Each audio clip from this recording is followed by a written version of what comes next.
வணக்கம். இந்த வீடியோவில் 2 சுலபமான தீபாவளி ஸ்வீட் ரெசிபீஸ் தான் செஞ்சு காமிக்க போகிறேன். வாங்க பார்க்கலாம். முதல்ல அவல் லட்டு எப்படி செய்கிறதுன்னு வாங்க பார்க்கலாம். இதுக்கு நம்ம முதல்ல வெள்ளை அவல் நான் எடுத்திருக்கேன். உங்கள்கிட்ட சிவப்பு அவல் இருந்தாலும் அதையும் யூஸ் பண்ணிக்கலாம். நான் ரொம்ப லேசாக இருக்க வெள்ளை அவல் தான் எடுத்திருக்கேன். இது நம்ம இன்ஸ்டண்ட்டாக நம்ம செய்யணுன்னா இது மாதிரி அவல் வாங்கி வச்சோன்னா நம்ம சுலபமாக செஞ்சிடலாம். பார்க்கலாம். கடாய் சூடானதும் 1 டேபிள் ஸ்பூன் நெய் சேர்த்துக்கோங்க. நெய் நல்லா உருகட்டும். உருகுனதுக்கப்புறம் இதில் நான் 1 கப் அளவுக்கு அவல் சேர்த்துக்கிறேன், வெள்ளை அவல். இதை மீடியம் ஃப்ளேம்லேயே வச்சு நல்லா ரோஸ்ட் பண்ணிக்கோங்க. நம்ம ரோஸ்ட் பண்ணது ஓரளவுக்கு அதை பொடி பண்ணி பார்த்தோன்னா நம்மளுக்கு அது ஈஸியாக நல்லா பொடி ஆகிற மாதிரி இருக்கும். அந்தளவுக்கு பதம் வர முடியும். நல்லா ரோஸ்ட் ஆகணும். மீடியம் ஃப்ளேம்லேயே வச்சு செய்யுங்க. இப்போ பார்த்தீங்கன்னா இந்த அவல் நல்லா ரோஸ்ட் ஆயிடுச்சு. இது மாதிரி பொடி பண்ணி பார்த்தோன்னா நல்லா சுலபமாக பொடியாகும். இப்போ ஸ்டவ் ஆஃப் பண்ணிவிட்டு நல்லா இதை சூடு ஆறுனதுக்கப்புறம் மிக்சியில் நல்லா நைஸாக இது மாதிரி அரைச்சிக்கோங்க. நல்லா பவுட்ராக நல்லா அரைச்சிக்கோங்க. அவலை மட்டும் தனியாக இது மாதிரி மிக்சியில் நல்லா நைஸாக அரைச்சி ஃபஸ்ட்டு எடுத்து வச்சுக்கோங்க. அடுத்து தேங்காய் எடுத்துக்கோங்க. தேங்காய் இது மாதிரி துருவி எடுத்து வச்சுக்கிறத தேங்காயை எடுத்து வச்சுக்கோங்க. கடாய் சூடானதும் இதில் 1 டேபிள் ஸ்பூன் நெய் சேர்த்துட்டு இப்போ தேங்காயை மட்டும் தனியாக நல்லா ரோஸ்ட் பண்ணிக்கோங்க. இதையும் மீடியம் ஃப்ளேம்லேயே வச்சு நல்லா ரோஸ்ட் பண்ணிக்கோங்க தேங்காயை. இப்போ பாருங்கள், தேங்காய் கலரை பார்த்திங்கன்னா பொன்னிறமாக வந்திருக்கும். அதே மாதிரி ஒட்டாமல் தனித்தனியாக இருக்கும். அப்படி இருந்துச்சுன்னா நல்லா ரோஸ்ட் ஆயிடுச்சுன்னு அர்த்தம். இப்போ ரோஸ்டான தேங்காயை நம்ம மிக்ஸி ஜாரில் சேர்த்துக்கோங்க. இப்போ மிக்ஸி ஜாரில் இதோட வெல்லம் சேர்த்துக்க போகிறோம். வெல்லம் நல்லா கட்டி கட்டியாக இல்லாமல் நல்லா தூள் வெல்லமாக எடுத்து பொடி பண்ணி எடுத்து வச்சுக்கோங்க. இப்போ அந்த வெல்லத்தை நம்ம மிக்ஸி ஜாரில் சேர்த்துக்கலாம். இப்போ நம்ம ஃபஸ்ட்டே அவலை நம்ம பவுட்ரு பண்ணி எடுத்து வச்சுருக்கதோட இப்போ மிக்ஸி ஜாரில் நம்ம தேங்காயும் வெல்லமும் சேர்த்து அரைச்சதையும் சேர்த்து இப்போ நல்லா மிக்ஸ் பண்ணிக்கோங்க. இப்போ இதோட நம்ம 1/4 டீஸ்பூன் அளவுக்கு ஏலக்காய் தூள் இதோட சேர்த்துக்கோங்க. நம்ம லட்டு பண்ணுறதுக்கு ரெடி பண்ணிட்டோம். இப்போ இதில் மெயினாக நெய் சேர்த்துக்கணும். நெய் 2 டேபிள் ஸ்பூன் நெய்யில் பொடியாக நறுக்கிய முந்திரியை சேர்த்துக்கோங்க. நம்ம லட்டு செய்கிறப்ப முழு முந்திரியாக இருந்தாலும் இது மாதிரி சின்ன சின்ன பொடியாக சேர்த்து முந்திரி சேர்த்துக்கோங்க நெய்யில். இப்போ பாருங்கள், நல்லா பொன்னிறமாக ஃப்ரை ஆனதுக்கப்புறம் இப்போ இதை நம்ம ரெடியாக பொடி பண்ணி வச்சுருக்கிறதுல சேர்த்துக்கலாம். இப்போ பாருங்கள், லட்டு செய்கிறதுக்கு ரெடி ஆயிடுச்சு. ரொம்ப அழகான, ரொம்ப சுலபமான, சுவையான அவல் லட்டு ரெடி பண்ணிட்டோம். நீங்களும் இது மாதிரி ட்ரை பண்ணி பாருங்கள். இந்த அவல் லட்டு பதம் கரெக்டாக வர்றதுக்கு நல்லா பவுட்ரியாக நல்லா அரைக்கிறது தான் ரொம்ப முக்கியம்.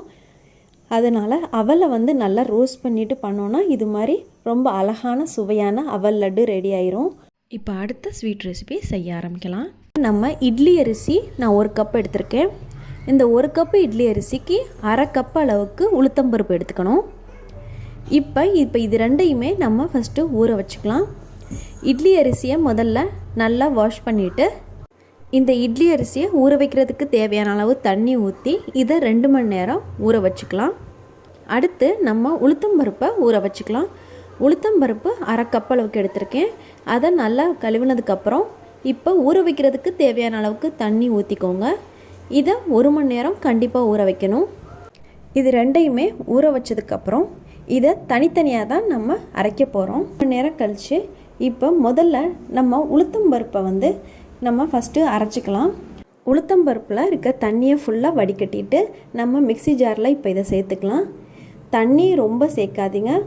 கொஞ்சம் கொஞ்சமாக தண்ணியை சேர்த்து இது மாதிரி நல்லா நைஸாக அரைச்சிக்கோங்க. இதில் இருக்க தண்ணியை ஃபுல்லாக வடிகட்டிட்டு மிக்ஸி ஜாரில் இப்போ அரிசியை நம்ம சேர்த்துக்கலாம். இதுவும் ரொம்ப தண்ணியாக அரைக்காதீங்க. நம்ம இட்லி மாவு பதத்தோட கொஞ்சம் கெட்டியாக இருக்கணும். அந்தளவுக்கு பதத்துக்கு அரைச்சிக்கோங்க. நிறைய தண்ணி ஊற்றி அரைச்சிட வேணாம்.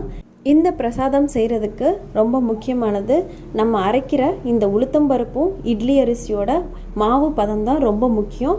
அதனால் அரைக்கும்போது ரொம்ப பொறுமையாக கொஞ்சமாக தண்ணி ஊற்றி மட்டும் அரைங்க.